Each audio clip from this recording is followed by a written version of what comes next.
Hola chicos y chicas de tercer semestre, ¿no? Por si lo quieren volver a ver en YouTube o repasar algo, ¿no? Porque lo estoy aquí en presenciales, no tengo a nadie en línea. Vamos a continuar donde nos quedamos la vez pasada y estábamos viendo cómo pues Iturbide es capturado y muerto una vez que regresa al territorio nacional. Y él regresa porque, aunque no vamos a profundizar, porque sería como historia y no sería como Estado-Nación mexicano, hubo intentos de reconquista de España, ¿no? O sea, los españoles peninsulares no se quedaron así como que, bueno, ya perdimos y nos vamos, ¿no? O sea, fueron un novio tóxico, ¿no? Por así decirlo. Y entonces, Iturbide, estando en Europa, se entera de esto, ¿no? Y le sale cierto espíritu nacionalista, a lo mejor no con México, pero sí con su clase social, con su élite, y vuelve al país para ver si querían que él comandara, ¿no? La defensa del mismo. Y sé que suena como muy raro, ¿no? O sea, pues ¿cómo vas a llegar así? Pero tenemos que ir como a la época que estamos viendo, 1820 y tantos, y el mundo era muy diferente. Casi no había gente preparada, ¿no? Y estar preparado era literal saber leer y ya. O sea, no era que tenían especialidad en planeación, en desarrollo regional o en urbanismo, ¿no? O sea, no, para nada, o en matemáticas, o sea, no. Los grandes maestros, los grandes profesores eran muy reducidos, o sea, muy reducidos, ¿no? Por eso escuelas tan históricas como Oxford, ¿no?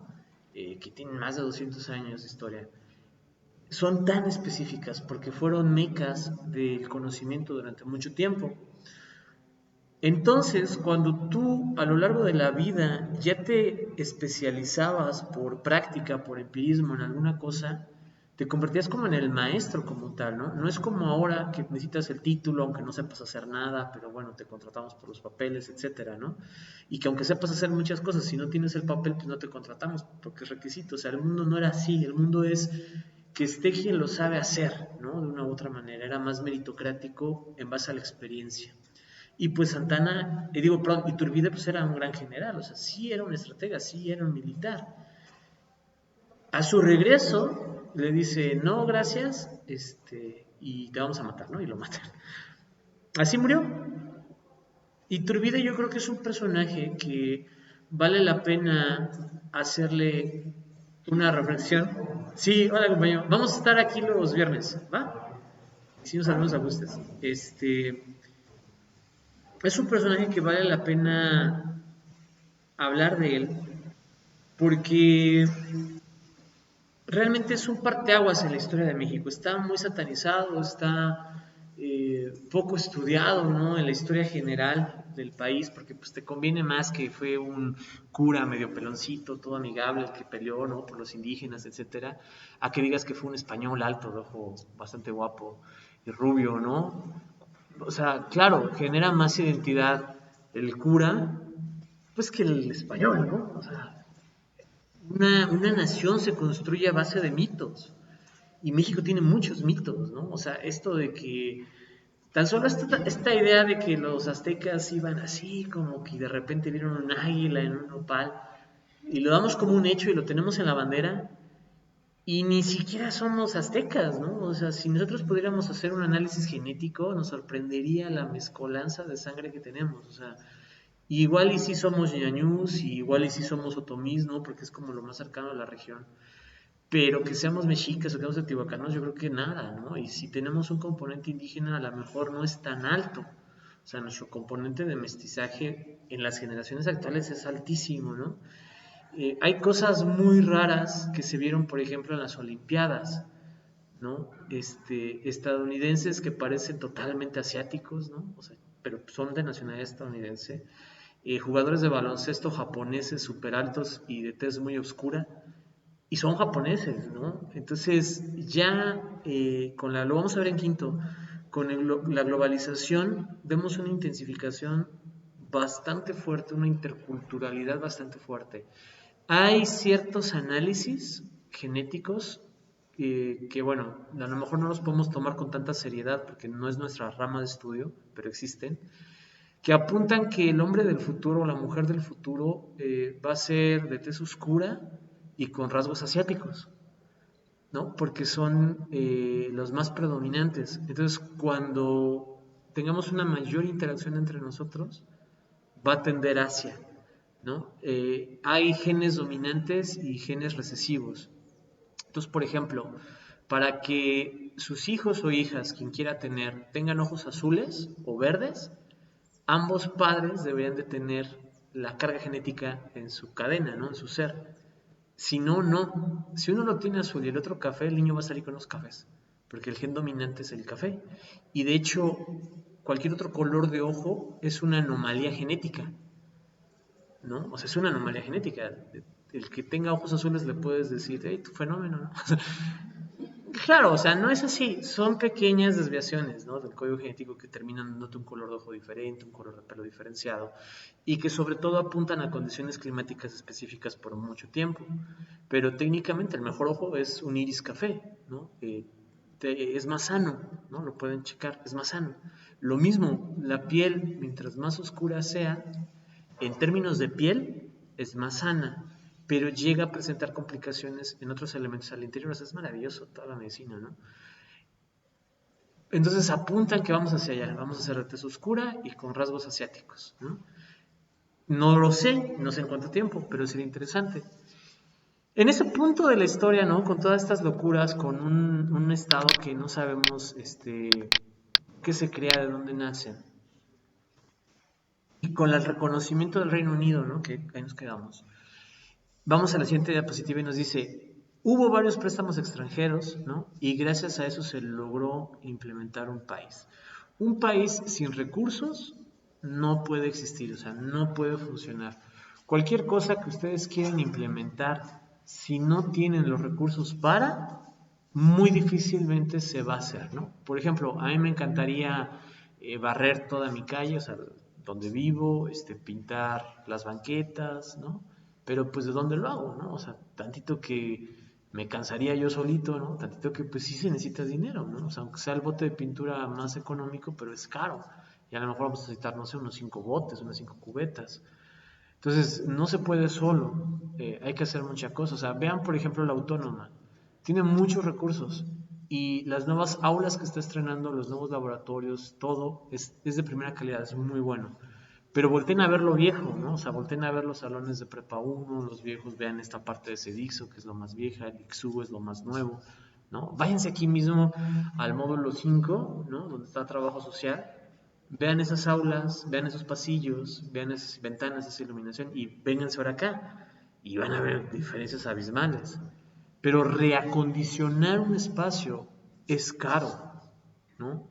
A veces es más fácil hacer uno nuevo, porque hay más recursos para la expansión de la infraestructura, no para la remodelación de. Cada día en gobierno o en la vida pública administrativa se hacen más escuelas y las nuevas escuelas ya tienen un reglamento de qué deben de tener, ¿no? Baños, salones, áreas de esparcimiento, etcétera. Pero váyanse a las escuelas viejas de zonas marginadas y hay escuelas que ni baños tienen, ¿no? Los chicos, las chicas van al baño con la vecina más cercana, así literal, ¿no? Y tú no puedes ocupar dinero de un proyecto de crear escuela para ponerle baños a una escuela que ya existe porque es ilegal, es un desvío de recursos, porque el recurso no fue etiquetado para eso. Y sé que suena una tontería, lo es, pero es así. Tú tienes que crear los baños de un programa para rehabilitación de baños, que sí lo hay, pero tiene recursos más limitados, ¿no? Al interior de la universidad no lo sé, pero me imagino que es algo muy similar. Hay recursos que le llegan, pero que están específicos para la creación de espacios nuevos. Y hay recursos que le llegan para reacondicionar otros espacios, pero son mucho menores, ¿no? Y hay salones que sí estaban en condiciones muy feas, sobre todo afuera de Pachuca, ¿no? Afuera de Mineral de la Reforma. Y se está trabajando en eso. Entonces imagínense en aquel tiempo, ¿no? O sea, en aquel tiempo donde las carreteras, que si de por sí en buen estado te tomaba como 4 meses atravesar el país, ¿no? Ahora rotas, con bandidos, ¿no? Con asaltos. O sea, ¿cómo administras todo el territorio del país que está bien chiquito, ¿no? Pero más Texas, más Arizona, más California, ¿no? Que todavía los teníamos en ese punto, o sea, es extraordinariamente grande. Respuesta fácil, no se pudo, ¿no? O sea, spoiler, pero no se pudo administrar todo ese territorio. Una de las primeras cosas que sí se hizo y se hizo bien fue que en 1828 se llevan a cabo las primeras elecciones como tal en el país, ¿no? O sea, el primer esfuerzo democrático real, ya con la característica de república, ya con la característica de federal. Y gana Gómez Pedraza. Y Gómez Pedraza debió haber sido el primer presidente de México. De hecho, oficialmente, ¿no? O legalmente, si se quiere ver, lo fue. Pero estoy seguro de que no tienen ni idea de quién es Gómez Pedraza, ¿no? Porque pues la historia lo olvidó. Pues no se preocupe nadie, ¿no? ¿Qué pasa? Pues que inmediatamente cuando gana, Santana dice que no debió ganar él, que debió haber ganado Guerrero, y se levantan en armas, ¿no? O sea, aquella era una época, entre comillas, más sencilla y más complicada, ¿no? O sea, no me gusta, nos peleamos, ¿no? No que ahora es en Facebook y que miente y no le creas y antes Manuel es una amenaza y, o al revés, ¿no? Dependiendo del bando que estén. O sea, en aquel tiempo era directo, ¿no? A tiros, ¿no? Y es que no había tantos tiros, ¿no? Entonces la mayoría se peleaban a bayonetas, a machetazos, ¿no? O sea, sí, o sea, estamos en esa época de la historia todavía, ¿no? Donde las armas que había era de metes la pólvora, metes la balita, la haces así, ¿no? La aprietas, sacas, apuntas y te acercas un buen porque esas cosas fallan, ¿no? Y paz. O sea, estamos en ese punto, ¿no? Y tras todos estos conflictos, quien termina gobernando el país al inicio es Antonio Bustamante, que trató de consolidar algunas cosas, pero Santana también se levantaría contra él, ¿no? En 1833. Eh, Después de esto, Santana se hace presidente, ¿no? Después de que primero fue Guadalupe Victoria, aunque debió haber sido Pedraza, etc. Y cuando Santana llega al poder, hay ciertos conflictos en todo el territorio nacional. O sea, hay conflictos por todos lados, ¿no? Uno, la Constitución se reforma y se agrega un cuarto poder, ¿no? O sea, teníamos el legislativo, el ejecutivo, el judicial, como lo estamos hasta ahorita, y le agregan uno más que le denominan el poder conservador, ¿no? Cuya finalidad era, pues como su nombre lo dice, buscar preservar la identidad, el status quo de la nación. Se votan, solo pueden votar en ese punto de la historia los que pagan impuestos y los que tienen propiedades. Todos los demás no pueden votar, ¿no? Hay una elección indirecta y los estados pierden autonomía. Aquí es donde empezamos a ver esa pérdida de capacidad estatal, ¿no? O sea, antes habíamos visto que los estados podían cobrar sus propios impuestos, ¿no? Que los estados podían hacer ciertos proyectos. Aquí con Santana en 1833, esa capacidad de los estados se empieza a perder. Y va a surgir algo bien interesante.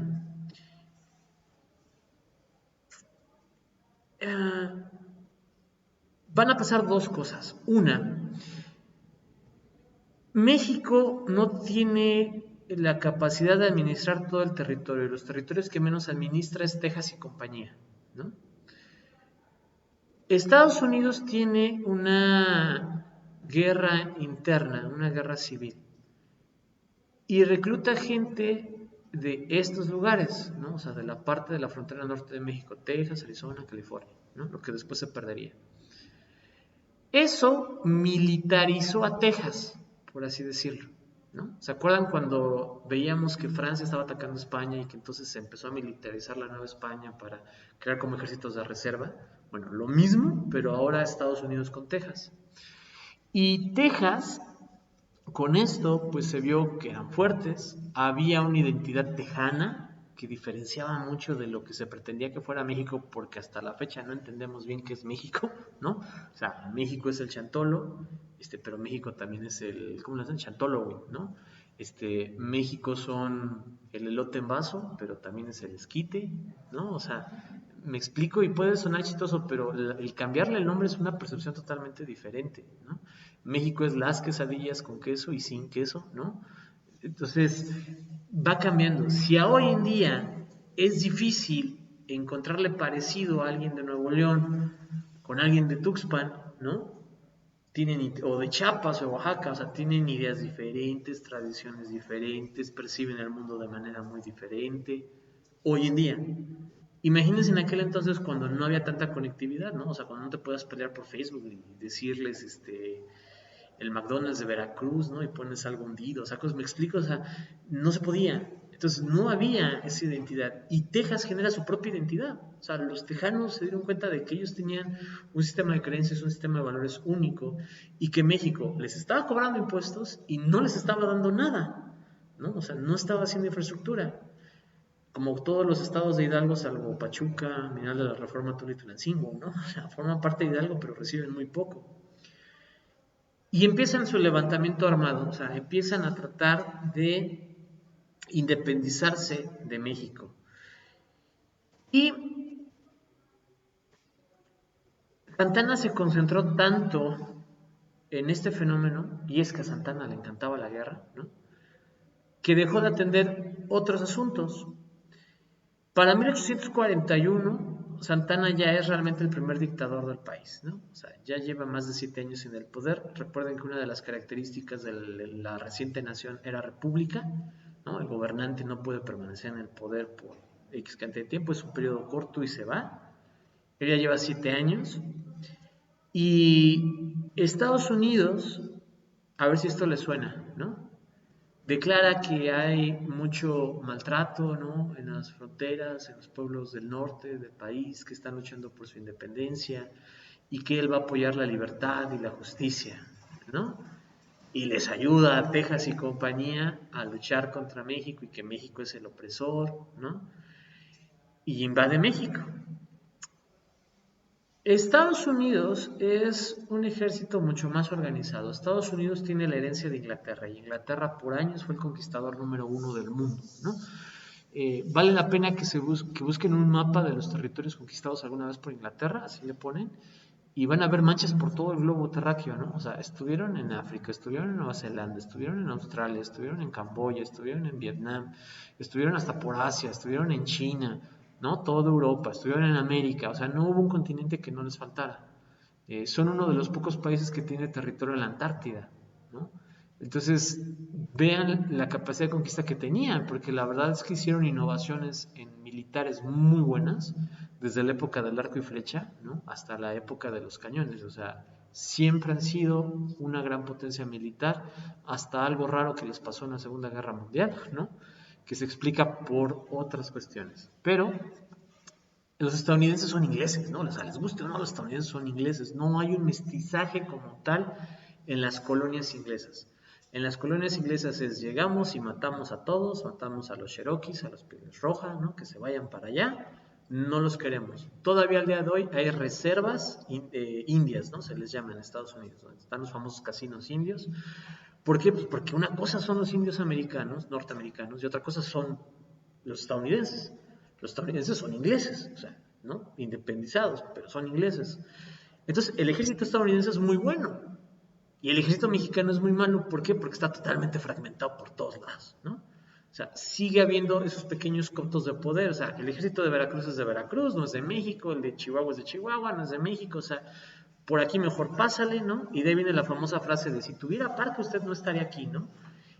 Hay muchos análisis de la intervención estadounidense y básicamente se dice que la fragmentación del poder al interior de México fue lo que permitió la victoria. Muchos generales no quisieron pelear, o sea, muchos generales no se presentaron a pelear y les dieron vía libre, ¿no? O sea, Estados Unidos pasó así como tren, así nada los detuvo, ¿no?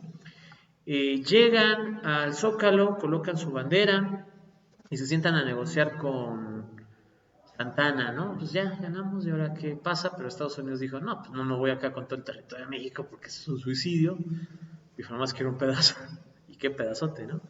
En 1847, Nuevo México y California estaban ya anexados a Estados Unidos. Un general de Estados Unidos que fue quien estuvo a cargo de la conquista, que se apellida Trist, negociaría esta rendición con México de los territorios, de cómo se iban a repartir ahora el botín de guerra, etcétera, pero al final dijo que sentía una profunda vergüenza porque la inequidad de la guerra es un abuso de parte de Estados Unidos. O sea, Estados Unidos vino a conquistar a un pueblo que no tenía nada que hacer, ¿no? Y lo dice un general estadounidense.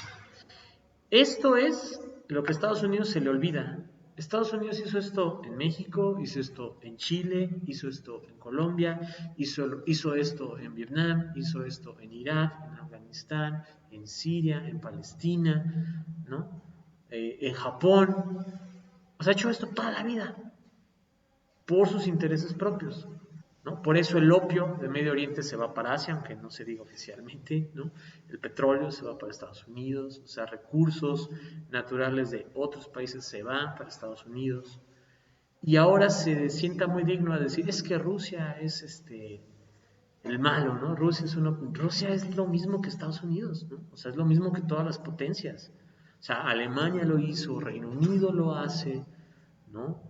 China, la historia china es muy complicada. China no es China, sino hasta como por 1800 y algo, no sé, habría que profundizar, ¿no? O sea, era la dinastía Ming, la dinastía Shang, la dinastía Shun, ¿no? Y hasta que hubo un gran general que atacó y conquistó a todos los demás y unificó China.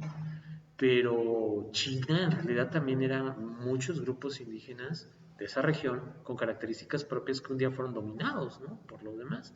Y hoy en día sigue siendo una población altamente controlada y dominada por el poder central.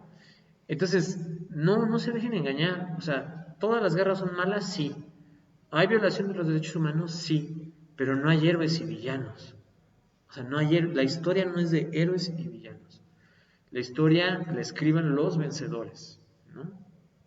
Entonces, por supuesto que para Occidente Rusia es el malo, pues porque la gente se le olvida todo esto, la gente no sabe que se festeja el 10 de septiembre, digo, el 15 de septiembre, ¿no? Que se festeja el 10 de noviembre. México tiene algo bien raro. El 4 de julio se firma la independencia de Estados Unidos y se festeja el 4 de julio la independencia del país. En México festejamos el inicio de la guerra de independencia. O sea, festejamos el 15, el 16 de septiembre, que fue en 1810. Nuestra consumación fue el veintitantos de septiembre de 1921, 10 años después, ¿no? Casi 11. Eso no lo festejamos. O sea, ¿me explico? Nuestro país, yo se los dije, surgió en 1917 con la Constitución, digo, de 1824. Ajá, ¿no? Antes éramos el Imperio Mexicano no existe ya, existe en Estados Unidos y tiene otra fecha y no lo festejamos porque nos falta identidad. Entonces, imagínense hablarle a las personas de antes del 1800. No, en general no lo saben, ¿no? Están más preocupados por si Alfredo Adame sí se va a pelear con Carlos Trejo, ¿no? Por lo que diga Galilea Montijo, ¿me explico? Por quién ganó los Óscares y ni ven la película, ¿no? O sea, ni saben de arte y ahí están, que por quién ganó los Grammys, o sea, ¿me explico? O sea, la gente está metida en otras cuestiones. Eso es lo bonito de que ustedes estén aquí, que ustedes sí van a saber las verdades históricas, ¿no? Porque el mundo es cruel, el mundo es de los vencedores, no de los vencidos. Tras esto, México dice, ¿sabes qué, Santana? Tú estás, pero si bien mal, vete, ¿no? Y Santana dice, pues me voy. En este punto de la historia creo que ya perdió una mano. Por cierto, se dice que una mano o un ojo.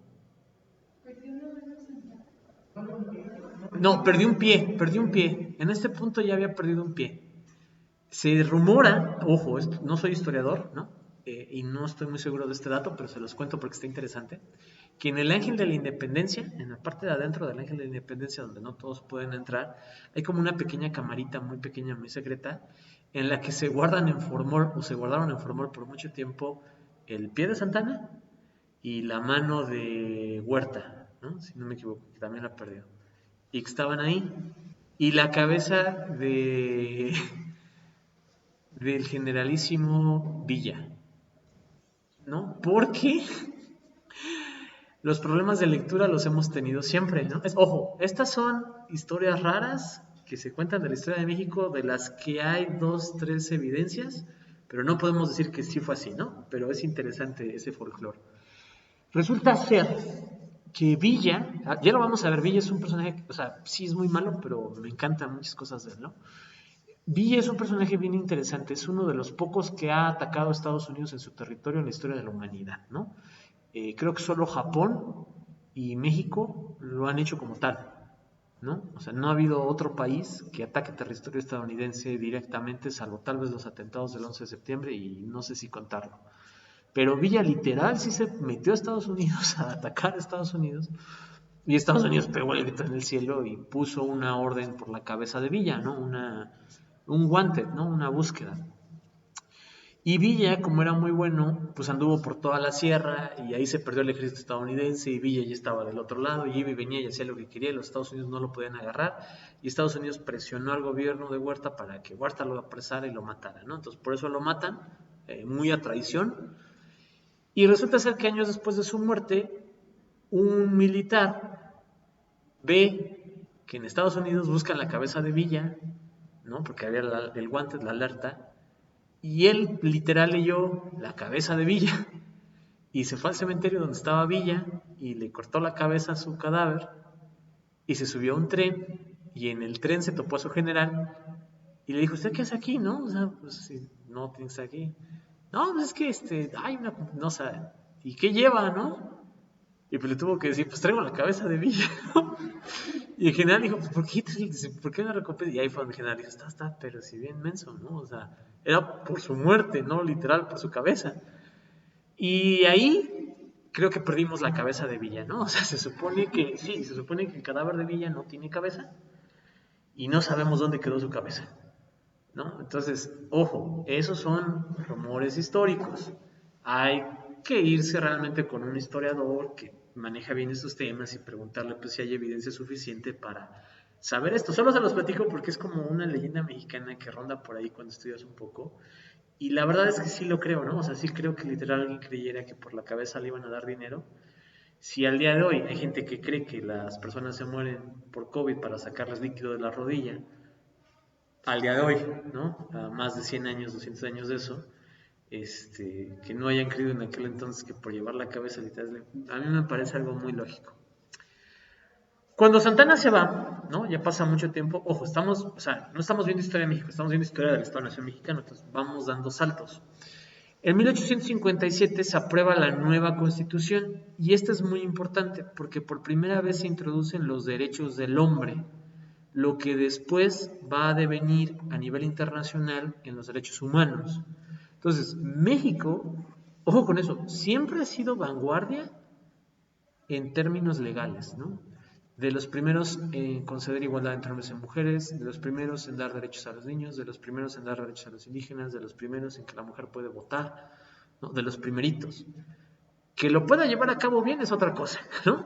Pero al menos en la Constitución, en los marcos legales, de los primeros en colocar todo esto. Se anexa a la Constitución de 1857, y esto es muy importante, 1, los derechos del hombre, 2, la libertad de educación, 3, derechos sobre el trabajo, sobre la libre expresión, sobre la petición de información a cualquier gobernante, que si no me equivoco es el artículo 12 actualmente, o el 18, que es el derecho de petición. Ustedes le pueden pedir a cualquier figura pública que les rinda cuentas sobre cualquier asunto público. O sea, ustedes pueden hacer una carta al gobernador y decirles que quieren que les dé información sobre el puente atirantado. Y él les tiene que contestar, ya sea él directamente o su oficina, pero tiene que contestar, es una obligación, ¿no? Entonces, a cualquier servidor público, funcionario público, se le puede hacer un derecho de petición. Y ustedes tienen ese derecho a pedir información de lo que quieran. Hay información que no se les va a dar porque es de prioridad para la nación. O sea, si piden, por ejemplo, información sobre el narcotráfico, difícilmente se la darán, ¿no? Porque son secretos de la nación, porque no les van a decir, ay, mira, estamos a punto de atrapar a tal persona, ¿me explico? ¿No? Hay asuntos importantes. Sobre delincuencia, sobre secuestro, más que nada son los más delicados. Sobre otras cosas sí dan. De hecho, casi nadie pregunta. Está el sistema de Infoméxico, así le ponen Infomex, ¿no? Y ahí pueden meter una consulta de información de lo que quieran. Se tarda, ¿no? A veces un mes, dos, pero sí les dan información, o sea, información muy buena. Por ejemplo, si ustedes quieren así literal el número de registros de nacimiento de tal periodo a tal periodo, lo pueden solicitar por Infomex a la presidencia que corresponda y se los dan. Se tardan porque al interior de cada organización hay alguien que está revisando y dice, ¡ay, no! Y empieza a checar y lo hace una persona. Entonces es tardado. No hay muchas solicitudes por este sistema, pero sí funciona y sí sirve, ¿no? Lo mismo, si ustedes quisieran, por ejemplo, número de autos dados de alta, también a la Secretaría de Comunicaciones y Transportes se la pueden solicitar. Si quieren algo muy específico, como por ejemplo número de carros Toyota vendidos, lo pueden solicitar, ¿no? O sea, hay información que es pública, pero no la van a ver en censos, no la van a ver en bases de datos, son datos propios de cada institución, que es para el público, pero la tiene que pedir, ¿no? O sea, porque si no construirla toma mucho tiempo. Ustedes ya han hecho bases de datos y si no lo van a hacer, se van a dar cuenta que construir una base de datos toma tiempo, ¿no? Entonces imagínense, megadatos de todo el país es complicado. También el derecho de asociación, el derecho de tránsito, el derecho de propiedad, la igualdad ante la ley y algo bien interesante, no ser detenido por más de 3 días, ¿no? Sin justificación. Que yo sé que ahorita les parece como que, ¿cómo? Pero sí, en aquel día te podían apresar y ahí meterte en la cárcel todo el tiempo que le conveniera a la persona que te apresó, ¿no? Entonces, este ya es un gran logro, en 1857. La república se queda como representativa, democrática y federal, ¿no? Y va a desaparecer esa idea del cuarto poder, del poder reformador, ¿no? Después, esto fue en 1857 y sienta las bases esta constitución de lo que después se conoce o es un periodo conocido como las leyes de reforma. Y en estas leyes de reforma, como ya saben, quien las popularizó fue Benito Juárez y sin embargo no fue realmente el primero en tener la idea, ¿no? Con Montfort las había propuesto antes, pero sería Juárez quien las llevaría a la parte de la legalidad. Y aquí viene algo súper importante. De las leyes de reforma, lo que más resalta, son muchas, pero lo que más resalta es la separación iglesia-estado. En aquel tiempo la iglesia llevaba el control de los matrimonios, de los cementerios, del registro civil, y si no eras católico eras ilegal y te podían apedrear y matar, ¿no? O sea, así, 1858 para atrás, ¿no? Con estas leyes de reforma, ahora matrimonios, registro civil, natalidad, cementerios, pasa a control del Estado, ¿no? La iglesia ya no se mete en eso. Y muchos bienes del clero pasan a control del Estado. O sea, la iglesia era una mega cofradía, o sea, una mega empresa, una mega inversión en ese tiempo, pero abismal. O sea, no se imaginan un control. Era como si todo ese cerro que ustedes ven ahí enfrente fuera de la iglesia que está ahí chiquita, ¿no? De la que está más adelante, de la capillita que se va hacia arriba del cementerio. Y está igualito, o sea, abandonado, sin nada que hacer, así por donde vieran. Y el Estado dijo, o sea, estos terrenos tan fértiles se pueden cultivar, la iglesia los tiene. ¿Y por qué los tiene la iglesia? ¿No? Pues si el Estado es México y este territorio es mexicano, ¿por qué los tiene la iglesia? Se los quitan, ¿no? Y aquí hay algo bien interesante. Muchas comunidades cristianas en México en la actualidad festejan el natalicio de Juárez. Ajá, cuando Juárez es antitesista de la idea de Cristo, ¿no? O sea, lo festejan porque separó la iglesia del Estado, ¿no? Y que acabó con los católicos y que la libertad de culto, o sea, sí, pero no lo hizo por amor a Cristo, ¿no? O sea, lo hizo por amor a los intereses propios del poder, porque el Estado no tenía poder como tal. Entonces, Juárez no es tampoco el personaje así, ay, todo bondadoso y que lo pintan, ¿no? O sea, no, Juárez fue bastante mal plan con muchas personas, ¿no? O sea, también pueden buscar una biografía de Juárez, de un historiador, y se van a dar cuenta de esto. A partir de ahí, ahora ya pueden tener la religión que ustedes quieran, ¿no? A partir de ahí hay una libertad de cultos, 1857, o 1859, perdón, 1859. Y eso ya se mantiene y forma parte de nuestro Estado-nación actualmente, ¿no? La característica que les decía que faltaba, laica, ¿no? Ningún culto religioso tiene poder o injerencia en el actuar del Estado, al menos no legalmente. O sea, no lleva los matrimonios, no lleva el registro civil, no cobra impuestos. Bueno, sí los cobra, pero no cobra los estatales, ¿no? ¿Me explico? O sea, no. Era como si en aquel entonces ellos cobraran el predial, ¿no? En algunas regiones, para que me entiendan. O sea, hoy en día no lo hace, está totalmente separado. Juárez también va a reorganizar la educación y hay una curiosidad con Juárez que él establece el sistema métrico decimal. En el mundo hay dos sistemas métricos, el imperial y el decimal. El imperial básicamente son los Estados Unidos, que son las yardas, los pies, las millas, las pulgadas, ¿no? Y nótese la influencia que tienen, porque cuando van a la ferretería, una llave de 3 pulgadas, ¿no? O sea, es en eso, porque son los que hacen básicamente las mejores herramientas a nivel internacional y los que más venden. Pero el resto del mundo usamos metros, centenas, decenas, ¿no? Decímetro, hectómetro, kilómetro. O sea, el resto del mundo usamos ese sistema. Pero ellos usan millas, ¿no? Todo esto. Y de hecho ha llevado a muchos problemas en la colaboración científica, porque ha habido satélites que se salieron de órbita, ha habido barcos que se perdieron, aviones que se estrellaron, porque les pusieron 10, ¿no? Y pues el mundo interpretó 10 centímetros y pues eran 10 pulgadas, entonces ya se imaginarán la diferencia. Y eso en términos astronómicos, en términos de navegación, pues es un mar de diferencia, ¿no?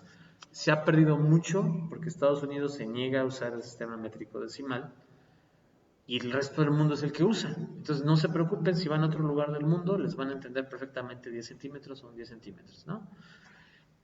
Juárez es el que lo implanta oficialmente en México. Ahora, ¿qué pasa cuando Juárez hace todo esto? Pues ustedes creen que la iglesia dijo, pues Jesús dijo al César lo del César y a Dios lo de Dios y que el Estado administre todo lo demás sin problemas y nosotros vamos a buscar las almas. Pues no, no. La iglesia, en la iglesia había pobres y en la iglesia había ricos. Y curiosamente los ricos eran herencia peninsular y herencia criolla, ¿no? Y los pobres eran mestizaje. Con estas reformas, muchas personas perdieron gran poder e influencia en el territorio nacional por todo el territorio. Y entonces surge un grupo que declara ilegal a Juárez, ¿no? O sea, ya no lo quieren de presidente y lo sacan literal de la Ciudad de México. Y es un periodo que se conoce como la República Móvil o la República Andante o la República Caminante. Porque literal todo el poder ejecutivo de Juárez iba en una carroza y Juárez viajando con él a lo largo de todo el mundo, huyendo, de todo México, huyendo de quienes lo querían matar, de quienes lo querían muerto. Y este grupo de personas manda a traer a Maximiliano de Habsburgo, ¿no? No encuentran a alguien que los pueda gobernar, les gusta la idea de, ¿saben qué? Regresamos a una monarquía, regresamos a la clase burguesada, hay que traer un emperador, ¿no? Al imperio mexicano, o sea, esas ideas siguen por ahí. Y le ofrecen a Maximiliano que Maximiliano, para ser rey de donde él era nativo, se tenía que morir el hijo de su hermano mayor, un sobrino perdido por ahí. No, o sea, él era como el cuarto o quinto en la línea de sucesión. Entonces, técnicamente, Maximiliano jamás en su vida iba a ser rey. Le ofrecen a ser rey acá y dice, ay, pues pinta bien, ¿no? Mejor cabeza de ratón que cola de león, eso siempre se ha dicho. Y él pensaba que literal México lo quería de rey.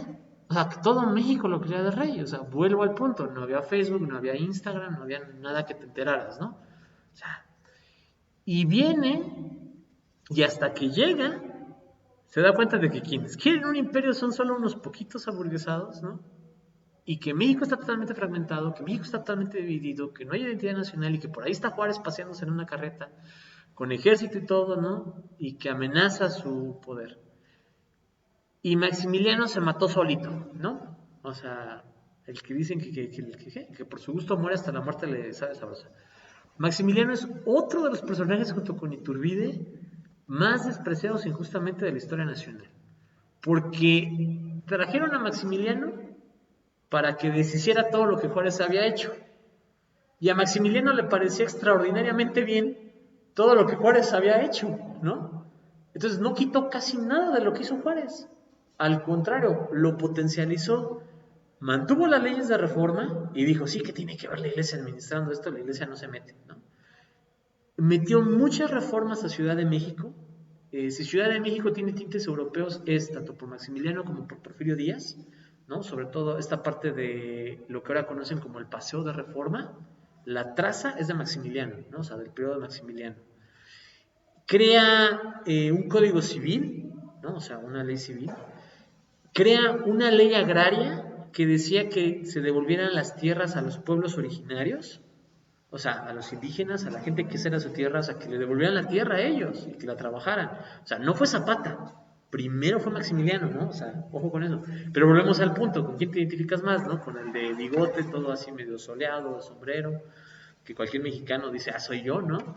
O con Maximiliano, que es todo un europeo, barbón, pelirrojo, alto, guapo, trabaja. O sea, ¿me explico? O sea, pues no. Si tú vas a crear una idea de identidad nacional, te tienes que fijar cómo es la mayoría de México. La mayoría de México somos morenitos, ¿no? Más o menos, pero lo somos. Y bigotones, yo no, pero los demás sí. Y entonces, pues, ¿cómo son tus héroes de la patria? Pues todos son así, ¿no? O sea, no les pasan imágenes, por ejemplo, de Porfirio Díaz de joven, porque igual el tipo es súper europeizado. Te lo pasan ya de viejito y todo, y dices, ah, pues sí, sí se parece, ¿no? Medio viejito. Y todos nuestros héroes nacionales son así, Morelos, Guerrero, ¿no? Tienen esas características, Cárdenas, ¿no? Que Cárdenas también no es tan indígena, es más europeizado. Benito Juárez.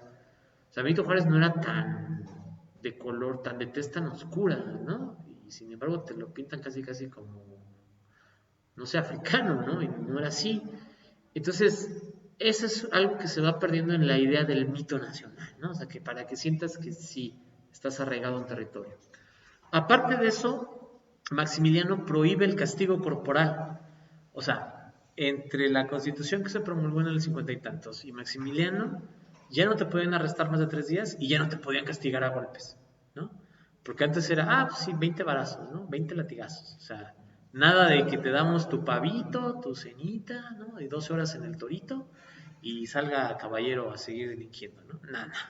Era, estos son, pues quién sabe qué hizo, pero de entrada darle 20 azotes, ¿no? Y échalo por allá, ¿no? Y mañana le damos de comer si nos sobra. O sea, era así, era brutal. Todavía pasa en algunas carteles de México. Hay un libro de un autor que se llama, si no me equivoco, es JJ Macías. A ver, vamos a buscarlo. JJ Macías. JJ Macías. Ay, me sale un jugador. No, hay un autor. ¿Cómo se llama este libro? No, no es Macías. El libro se llama libro.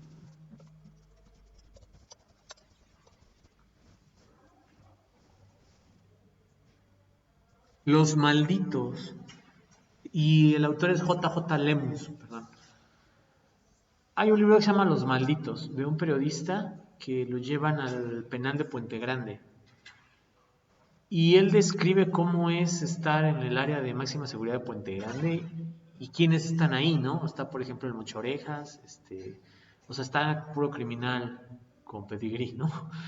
A los cuales respetamos mucho y les mandamos un abrazo desde aquí por si un día salen y esto se hace viral, ¿no? Y, o sea, él narra, o sea, estamos hablando del 2000 y tantos, México, y narra unas barbaridades que de verdad que desde la época de la colonia no se ven. Claro, hay que confiar en su palabra, pero si ustedes ven muchos reportes hacia derechos humanos de esta presión y de otras presiones, sí, la evidencia apunta a que son ciertas, ¿no? O sea, la evidencia apunta que si bien no lo podemos así decir, la burra es parda porque aquí están los pelos, ¿no? Sí podemos decir que todo el contexto apunta a que estos abusos se dan en esa prisión y en otras, ¿no? Al día de hoy, 4 de abril, 4 de marzo del 2022, quiero yo pensar que se ha cambiado mucho en la mayoría de las presiones del país, pero que no son un cuento de hadas, ¿no? O sea, esta idea romantizada que tenemos de, ay, pues les va mejor porque les dan de comer carne 3 veces al día y todo, o sea, sí en una parte, ¿no? Volvemos al punto de no todo es rosa ni todo es negro, sí hay ciertas cuestiones que sí, o sea, pero también en cualquier momento te meten un cuchillo y te matan, ¿no? O te violan, o sea, también está eso. Entonces yo preferiría no comer un día, pero no tener que estar cuidándome de que me vayan a picotear, ¿me explico? A tener, entre comillas, garantizado el alimento, pero no dormir porque tengo que ver que no me vayan a matar. O sea, no es bueno estar en la cárcel. Habrá cárceles más, menos violentas, ¿no? Como todo, pero sí, definitivamente no es un paraíso, ¿no? Y en la época de Maximiliano, regresando, se prohíbe el castigo corporal y hace una mega reforma que es que la jornada laboral debe de ser de 10 horas, ¿no? O sea, porque antes ni si, o sea, era casi todo el día, si querías y si no, bien, gracias. Él establece la jornada laboral de 10 horas y limita las tiendas de raya, porque ya había tiendas de raya. Esta tienda que se da al interior de las haciendas, ¿no? Donde los ingenios azucareros, ¿no? Dependiendo de donde estés, de los puertos, en los que a los trabajadores se les vendía ahí mismo el producto, ¿no? Y algunas, pues sí, eran buenas, ¿no? O sea, es como aquí la cafetería, ¿no? Bueno, les sirve de alguna otra manera, o la tiendita de la esquina, ¿no? Pues sí, sí es útil, te queda cerca. Y otras era, bueno, a fuerzas tienes que cobrar aquí, ¿no? O sea, te ganas, no sé, 100 pesos, te doy 50 en efectivo y los otros 50 los tienes en crédito en la tienda, ¿no? ¿Me explico? Y otras era, pues, tu sueldo es todo de la tienda y aparte me quedaste a deber, ¿no? Y te ponían una raya, pues se llaman tiendas de raya, ¿no? O sea, de cuánto vas debiendo y te hacían las cuentas. Él limitó eso y se acuerdan de su esposa, ¿no? De Maximiliano, Carlota. Eh, Ella promovió mucho la educación femenina. O sea, ella pujó por la alta sociedad mexicana, ¿no? De que las mujeres estuvieran educadas. Y entonces en algún punto los que lo trajeron dijeron, ¿y para qué lo trajimos? O sea, nos fue peor. Quisieron volver al PRI. Digo, y quisieron regresar a lo que tenían antes, ¿no? Maximiliano también divide el territorio en 50 departamentos, comenzó el desarrollo del tren México-Veracruz, tras el fin de la guerra civil en Estados Unidos vio en Habsburgo una amenaza muy fuerte, porque era Europa, ¿no? O sea, era otra vez la presencia de Europa en México, y entonces apoyó con todo a Juárez. Y Estados Unidos dijo, el presidente legítimo es Juárez. Y les dio armas, armó al ejército otra vez, y Juárez pudo tener un ejército para retomar el poder en Ciudad de México, ¿no? Por la fuerza, o sea, por algo, el himno nacional dice mexicanos al grito de guerra. O sea, desde que hemos intentado independizarnos nunca dejamos de pelear. Y en 1867 Juárez entra victorioso a México y con ello se queda anulada para siempre la monarquía en México, ¿no? Entonces, hemos tenido tres estilos de gobierno en la nación, ¿no? Como tal. Un imperio, ¿no? O sea, un emperador con Iturbide, la democracia con todos los demás y un periodo de monarquía con Habsburgo, ¿no? Con Maximiliano de Habsburgo. Al final se queda la democracia, pero una democracia muy rara, porque vamos a tener pura gente que se está relige en el poder, ¿no? Primero Juárez y luego Porfirio Díaz. Y entonces desde 1821 hasta 1911 y tantos, hemos tenido puro dictador en el poder. Y a partir de 1011 y tantos hasta el 2000 vamos a tener a puro PRI, ¿no? En el poder. Entonces, esto de democracia, ustedes medio lo llevan viviendo, o sea, llevamos bien 22 años de democracia, más o menos, a nivel federal. En Hidalgo no. En Hidalgo, es que a ver, no es que se roben la elección, porque sí, pero no, ¿no? O sea, no es eso. Hay un libro que se llama El infierno electoral. Lo escribe alguien que trabajó y militó tanto en el PRI como en el IFE, ¿no? Y te cuenta de prácticas que hacía el PRI para ganar las elecciones como no te imaginas, o sea, desde cambiar la urna hasta quemarla, hasta robársela, ¿no? O sea, un buen de cosas. Aparte de eso, el Estado lo ganas ganando Mineral de la Reforma, Pachuca, Tula y Tulancingo. O sea, tú solo tienes que ganar 4 municipios y ya, porque son los que concentran el grueso del padrón electoral. O sea, Yahualica no define la elección, Pisaflores no define la elección, ¿no? Y tristemente, en esos lugares, los apoyos gubernamentales están muy condicionados, ¿no?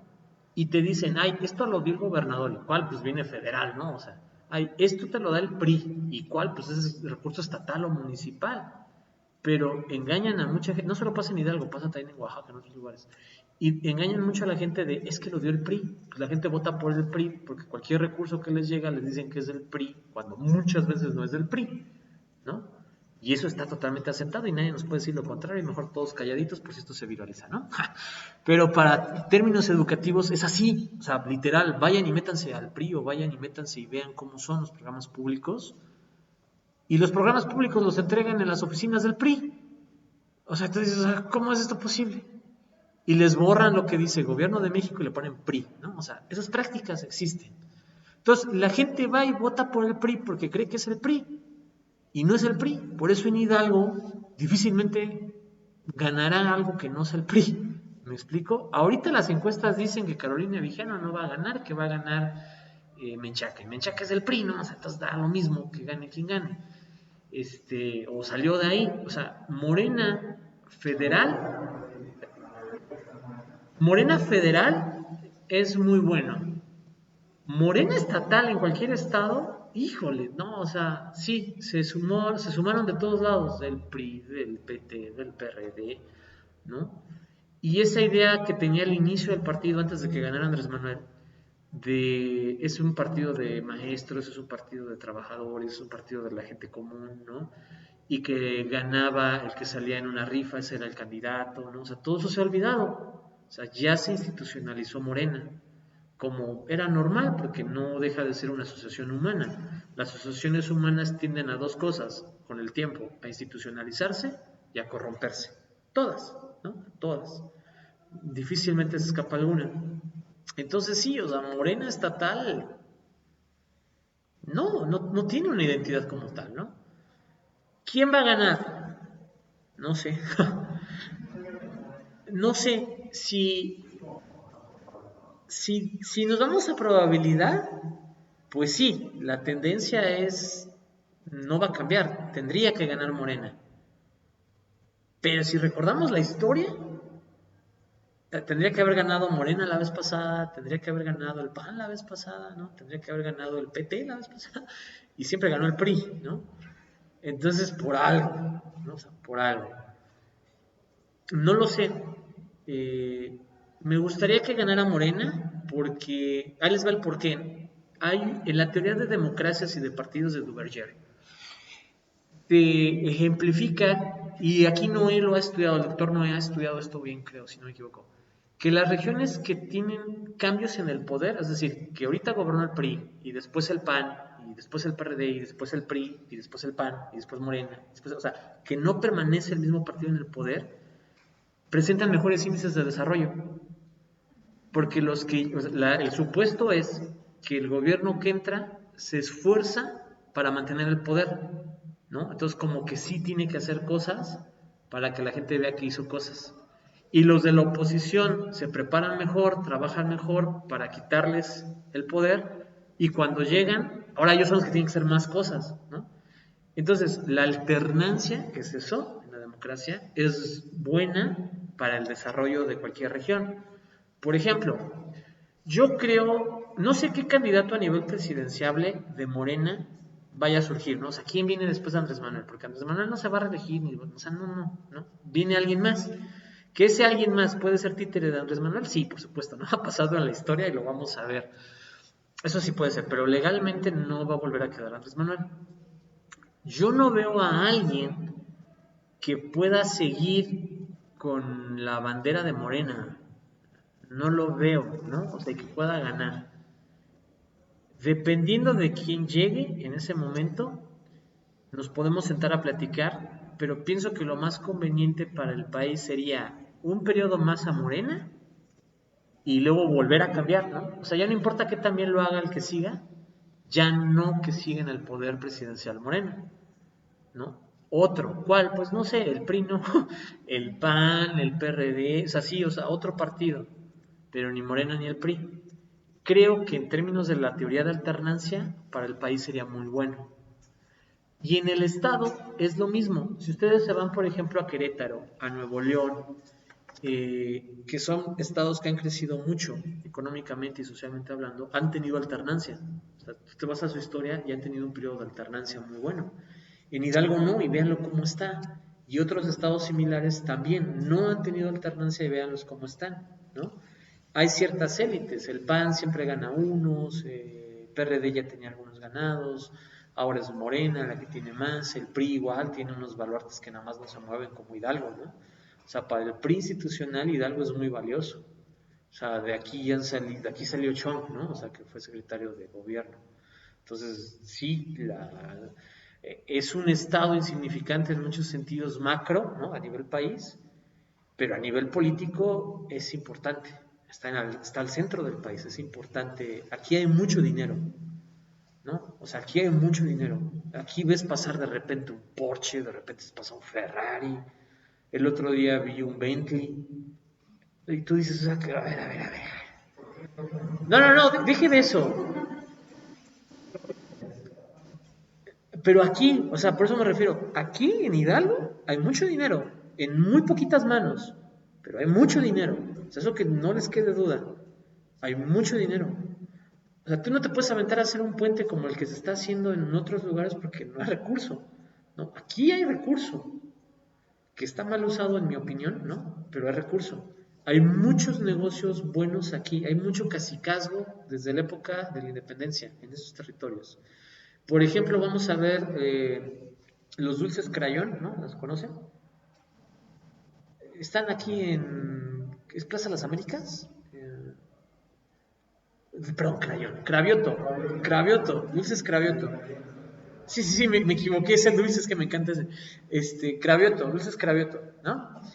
Bueno, pues Cravioto en algún punto fue gobernador de Hidalgo o presidente municipal de Pachuca. Váyanse a la historia. Estamos hablando como de 1900 y algo. ¿No? ¿Y de dónde creen que viene como que toda esa parte? Los conde de Santa Clara, ¿por qué creen que son conde? Son conde por el conde de San Miguel Regla, don Pedro Romero de Terreros, ¿no? O sea, desde allá viene el linaje. Y ojo, estas familias, pues si me están escuchando esto se hace viral, no tienen nada de culpa, ¿no? O sea, ellos no tienen la culpa de heredar lo que sus papás hicieron, ni ustedes ni yo, pero es así, o sea, se ha preservado esa riqueza en esas familias, ¿no? Vean o sea, vean las plazas comerciales de quiénes son los dueños, qué consorcios. Hay mucha presencia judía en Pachuca, bueno, y en el mundo, pero en Pachuca es un componente muy fuerte, ¿no? Todo el Gota de Plata y compañía, capital judío, ¿no? Galerías, capital judío. Y galerías, o sea, Centralia, que es la que se encarga de Plaza Galerías, ¿Centralia? Sí, Centralia, con Z. Eh, Aguas es un megacorporativo y no lo parece, pero hay un poder adquisitivo fuertísimo en galerías. O sea, Galerías Pachuca es caro. Por eso su eslogan dice otro nivel de compra. ¿Me explico? No, ¿dónde vas a ver un Massimo Dutti que no sea en galerías? O un Zara, ¿no? O un Stradivarius, el Starbucks solo hay otro fuera, ¿no? Vaya, hay muchas tiendas que únicamente están en galerías. No es así en Querétaro, no es así en Ciudad de México. Tú puedes ir por Ciudad de México y te topas literal una tienda Zara en el centro, ¿no? Topas, no sé, es que no soy mucho de marcas, pero te los topas en la calle. Aquí no los vas a ver en ningún otro lado, solo ahí. Y te habla de un poder adquisitivo muy fuerte. No están ni siquiera en Explanada, no están en Plaza Q, mucho menos aquí en Plaza 2000, ¿no? O sea, no hay. Es para un grupo muy específico. Y esa zona plateada, por algo se llama zona plateada. Y es donde yo cruzo todos los días, ¿no? No vivo ahí, pero cruzo y ves este estilo de carros y ves este estilo de casas y ahí hay dinero. O sea, no tiene nada malo, no tengo nada contra de ellos, ¿no? Qué bueno que tienen, ojalá lo compartan. Sí, ¿no? O sea, porque por ejemplo, si llega alguien hoy de ellos y me dice, oye, pues quiero hacer un curso de capacitación para mi personal en Estado Nación Mexicano por X motivo y me contrata a mí, pues es muy bueno, tampoco voy a decir que es algo malo, ¿no? Qué bueno que tienen dinero. Tener dinero no es malo. Que no puedas apoyar a tu prójimo teniendo lo que tengas de dinero, eso es lo malo. O sea, si yo hoy tengo 20 pesos, puedo renunciar y comprarnos, ¿sabes qué? Deme dos tortitas, ¿no? No me dé mi atole. Y le doy al de al lado, pues nos echamos, ¿no? Una torta tú y yo. Somos y estamos parejos, ¿no? O sea, ni me hacen más ricos 20 pesos, ni me hacen más pobre. Pero eso es algo que yo los exhortaría a que ustedes tengan en todo momento de su vida, ¿no? O sea, si hoy lo que yo puedo compartir literal son 5 pesos para apoyar a alguien, entre ustedes podría ser, no, pues te apoyo, ¿no? O sea, yo te invito a un taco, ¿no? No me alcanza para más, pero yo te invito a un taco. Y si mañana tienen más dinero y tienen trabajadores, oigan chicos, hoy yo les invito al desayuno, ¿no? O sea, créanme que es un súper aliviane cuando vives al día. Y vives al día por muchas cosas, no solo por ingenuo, por torpe, o sea, no. Mucha gente no. Por ejemplo, ahí les va uno bien claro para que lo entiendan. ¿A cuántos profesores e investigadores han visto fumando? Yo creo que a dos, tres. Sí, sí fuman, ¿no? O sea, y si no, pongan la atención. Sí fuman, ¿no? O bebiendo alcohol. No, ojo, vuelvo al punto. Socialmente no tiene nada de malo, no los estamos enjuiciando. Pero eres un investigador, o sea, eres una élite del pensamiento en México. El porcentaje de mexicanos con un posgrado de doctorado es como el 1.8% de la población del país. O sea, el 2% de México tiene doctorado, ¿no? Ya ni hablamos de un postdoctorado, o sea, ¿me explico? El 2% tiene doctorado. Y que fumes es totalmente antitético, o sea, es decir, el cigarro no te da nada bueno, o sea, pero nada bueno, no tiene nada de bueno. Sí, es un desfogue, sí, te drogas, ¿no? Te fugas de la realidad, pero todos los componentes del cigarro son nocivos, desde el filtrito hasta el tabaco y todo lo que tiene, todos. Que tú seas profesor investigador, sepas esto y sigas fumando, te habla de que no es por conocimiento, ¿no? Que es lo que yo quería exaltar. No es por falta de conocimiento, son otras cuestiones. Y ahí sí, el estrés de la vida, las presiones, las deudas, los compromisos familiares, los alumnos, ¿no? O sea, sí, claro, eso sí explica que una persona fume, que una persona tome, que una persona se drogue, que sea adicta de lo que ustedes quieran. Lo explica eso. Una persona que es gorda, no es gorda porque, uy, me encanta comer y me encanta verme gordo. No, una persona es gorda por su contexto, porque a lo mejor no tiene tiempo para prepararse alimentos buenos, o no tiene el dinero, o no tiene el conocimiento, o en verdad, chicos, está bien estresado. ¿Qué les dije yo? Que mi desfogue a veces es comprar unos chetos y una coca. No, o sea, no les dije, ay, mi desfogue es salirme a correr 10 kilómetros. ¿Me explico? No, pues por algún motivo, a lo mejor un día estaba triste en la escuela, no me acuerdo, y me compré unos chetos y me supieron de maravilla. Y se me quedó grabado, ¿no? No sé, tendría yo que ir a una regresión o algo así, o a lo mejor me acuerdo que alguna vez de chiquito me llevaron a la ciudad de los niños y me encantó la parte de Chester Chetos, no sé, o sea, me explico, algo debió haber habido ahí en la infancia que yo termino de disfrutar. O por ejemplo, mi tío siempre me compraba una coca, ¿no? A mí me gusta la coca por mi tío, entonces cada vez que me tomo una coca me acuerdo de mi tío y me llevo muy bien con mi tío y me cae muy bien y pues soy feliz, ¿no? Entonces todo eso puede explicar por qué a su profesor muy de vez en cuando, ni una vez al mes, ¿no? O una vez al mes, pongámosle, le gusta su tiempo de comprarse una coca y unos chetos y dedicarse a él y lo disfruta. Así mucha gente, para mucha gente comerse y lo he experimentado, una pizza, o sea, hay días que son pésimos, o sea, por donde los veas, hay días que son pésimos. Y lo mejor que te puede pasar es, mira, ya estoy en mi casa, y me como una pizza y me como otra porque es placentero. O sea, comer es placentero. Y si no tengo placer, porque no puedo jugar tenis porque soy pobre, porque no puedo jugar golf porque soy pobre, porque no puedo conducir y andar por ahí porque hay que echarle gasolina y soy pobre, ¿no? Porque no puedo ver Netflix porque soy pobre, porque no puedo ir al cine porque, o sea, ¿me explico? O sea, si todo esto me está negado y lo único que tengo es mi fiel torta de tamal frito, ¿no? Pues ese es mi placer. No, eso es a lo que yo voy. Pues sí, claro, es totalmente humano y entendible. Es humano, chicos, somos humanos, por mucho que estudiamos. Entonces, si una persona está en condiciones de pobreza y la ven que tiene una televisión grande y ustedes dicen, ay, ¿para qué se compró la tele mejor? O sea, no, no, porque la vida no solo es trabajar a lo menso, en la vida también tienes que tener cositas, porque el alma es lo que quiere. Por eso, gloria a Dios los que son cristianos, ¿no? Porque no dependemos de las cosas para ser felices. Pero me tomó mucho tiempo llegar a, ¿no? O sea, llevo como, ¿qué será? Como 5 años declarando soy cristiano y buscando de Cristo, ¿no? O sea, 25 años de mi vida no. Entonces yo sé de eso, yo sé de comer porque me siento bien triste, yo sé de llorar porque me siento frustrado, ¿no? Yo sé de esas injusticias sociales, las he estudiado, o sea, no solo las he vivido, las he estudiado, que creo que es peor.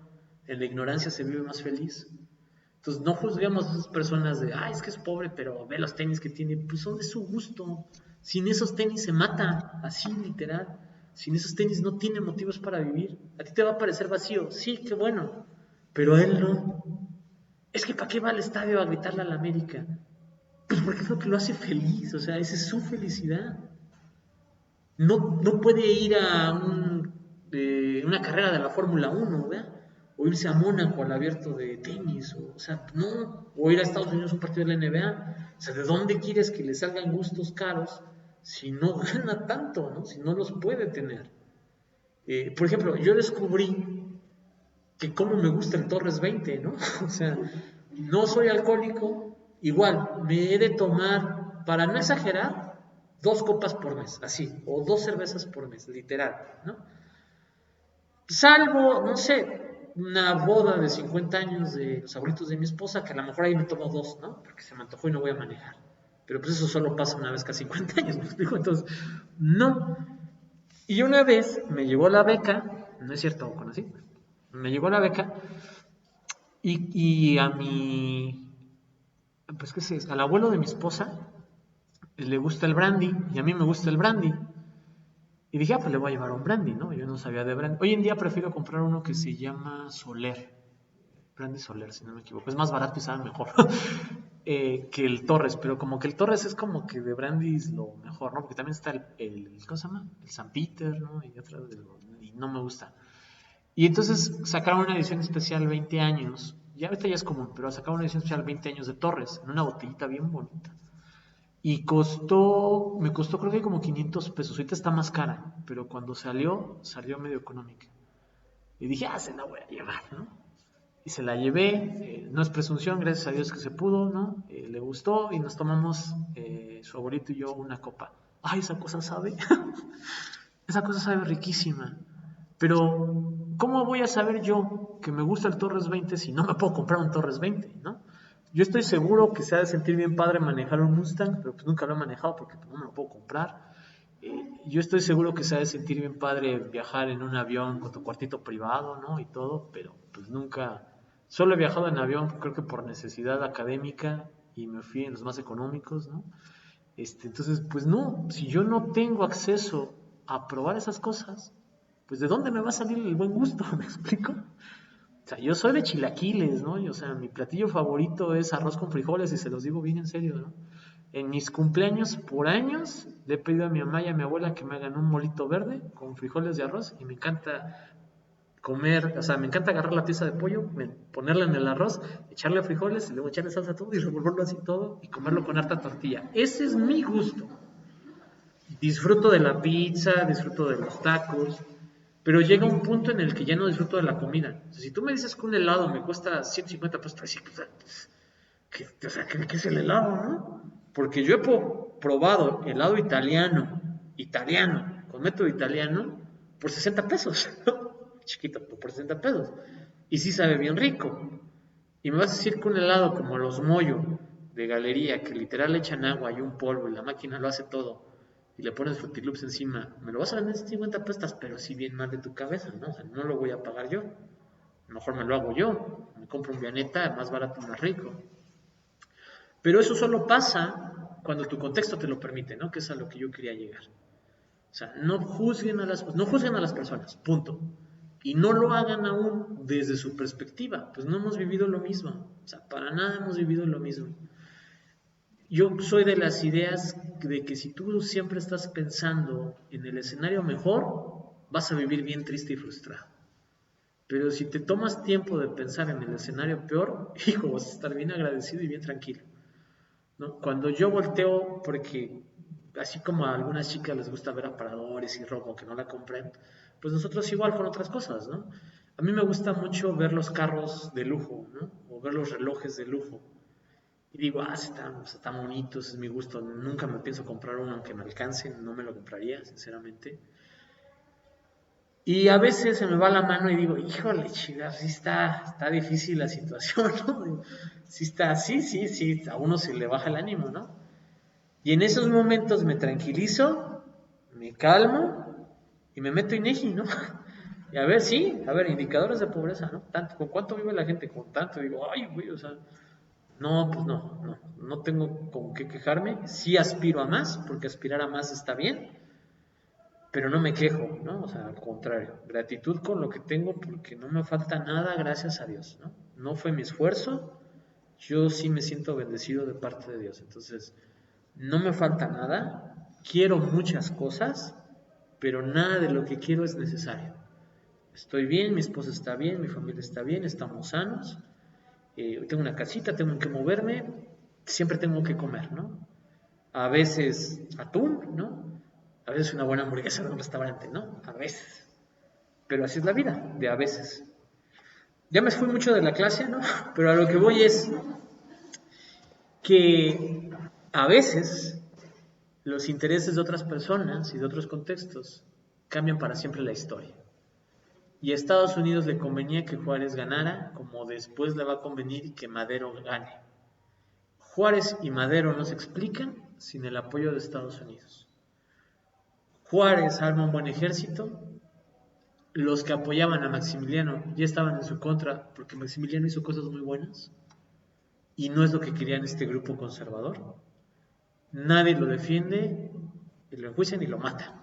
O sea, así para acabar pronto. Yo creo que lo vamos a dejar ahí. Vamos después a ver lo de que Juárez logra reelegirse y empieza una historia de preservación en el poder de muchos personajes en la historia de México. Pero creo que por hoy hasta ahí está bien. ¿Dudas, preguntas, comentarios de la clase o de lo que quieran? Sauri.